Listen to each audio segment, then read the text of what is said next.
17 फरवरी 2025 सोमवार। पहला पाठ उत्पत्ति ग्रंथ अध्याय 4 पद संख्या 1 से 15 और 25। आदम का अपनी पत्नी से संसर्ग हुआ और वह गर्भवती हो गई। उसने कायन को जन्म दिया और कहा, मैंने प्रभु की कृपा से एक पुत्र को जन्म दिया। फिर उसने कायन के भाई हाबिल को जन्म दिया। हाबिल भेड़ बकरियों का चरवाहा बना और कायन खेती करता था। कुछ समय बाद कायन ने भूमि की उपज का कुछ अंश प्रभु को अर्पित किया। हाबिल ने भी अपनी सर्वोत्तम भेड़ों के पहलौठे मेमनों को प्रभु को अर्पित किया। प्रभु ने हाबिल पर प्रसन्न होकर उसकी भेंट स्वीकार की, किंतु उसने कायन और उसकी भेंट को अस्वीकार किया। कायन बहुत क्रुद्ध हुआ और उसका चेहरा उतर गया। प्रभु ने कायन से कहा, तुम क्यों क्रोध करते हो और तुम्हारा चेहरा उतरा हुआ क्यों है? जब तुम भला करोगे तो प्रसन्न होंगे, यदि तुम भला नहीं करोगे तो पाप हिंसक पशु की तरह तुम पर झपटने के लिए तुम्हारे द्वारपाल घात लगा कर बैठेगा। क्या तुम उसका दमन कर सकोगे? कायन ने अपने भाई हाबिल से कहा, हम टहलने चले। बाहर जाने पर कायन ने हाबिल पर आक्रमण किया और उसे मार डाला। प्रभु ने कायन से कहा, तुम्हारा भाई हाबिल कहाँ है?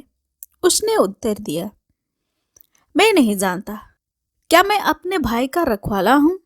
प्रभु ने कहा, तुमने क्या किया?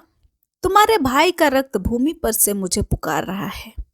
भूमि ने मुंह फैलाकर तुम्हारे भाई का रक्त ग्रहण किया, जिसे तुमने बहाया।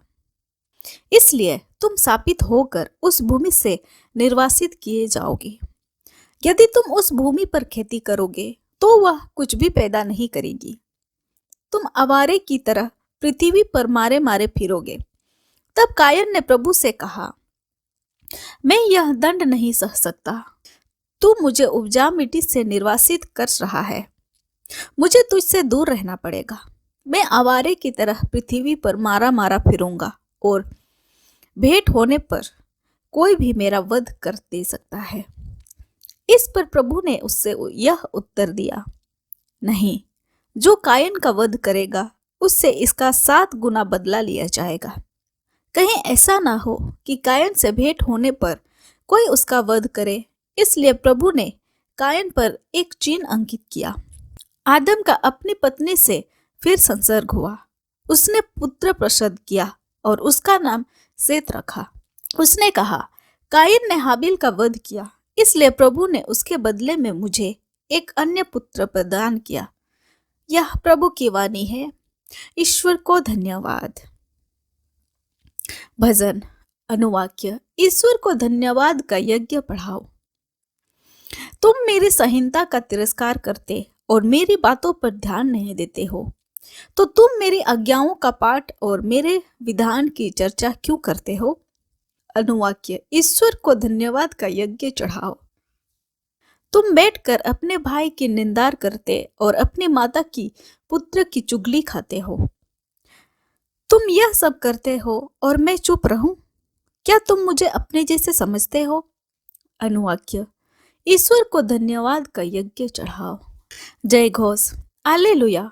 प्रभु कहते हैं, मार्ग, सत्य और जीवन मैं हूँ। प्रभु से होकर गए बिना कोई भी पिता के पास नहीं आ सकता। हालेलुया। संत मार्कुस के अनुसार आज का पवित्र सुसमाचार अध्याय 8 पद संख्या 11 से 13। फरीसी आकर यीशु से विवाद करने लगे।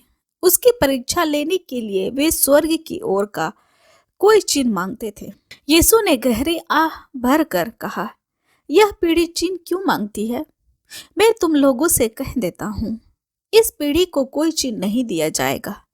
इस पर यीशु उन्हें छोड़कर नाव पर चढ़े और उस पार चले गए। यह हमारे प्रभु यीशु ख्रिस्त की सुसमाचार है। ख्रिस्त की जय। आइए आज के दोनों पाठों पर मन चिंतन करते हैं। हाबिल और उसकी भेंट से ईश्वर प्रसन्न था, लेकिन कायन की भेंट से ईश्वर ने अस्वीकार किया। यह निश्चित नहीं कि ईश्वर ने कायन की भेंट को क्यों अस्वीकार कर दिया। संभवतः उनका रवैया अनुचित था या फिर उनकी भेंट ईश्वर की गरिमा से मेल नहीं खाती थी। ईश्वर की भेंट अर्पित करने में हम हमारे उद्देश्यों और हमारे द्वारा प्रदान की जाने वाली भेंट की गुणवत्ता, हमारे समय, हमारी प्रतिभा और प्रयासों पर ध्यान देखें। भेंट अस्वीकार होने के बाद ईश्वर ने कायन को गलती को सुधारने और फिर से प्रयास करने का मौका दिया। कायन ने मना कर दिया और उसका बाकी जीवन एक चौंकाने वाला उदाहरण है कि उन लोगों के साथ क्या होता है जो अपनी गलतियां को स्वीकार करने से इनकार करते हैं। फरीसियों ने कायन की तरह काम किया। उन्होंने यीशु से चिन्ह की मांग की और ईश्वर को स्वीकार करने से इनकार कर दिया। ऐसा करने में उन्होंने अपनी गलतियां और खुद बदलाव लाने की आवश्यकता को स्वीकार करने की इनकार कर दिया। ईश्वर द्वारा अपनाए जाने और स्वीकार किए जाने से बेहतर उपहार की उम्मीद कोई नहीं कर सकता। आमीन। आप सभी को जय यीशु।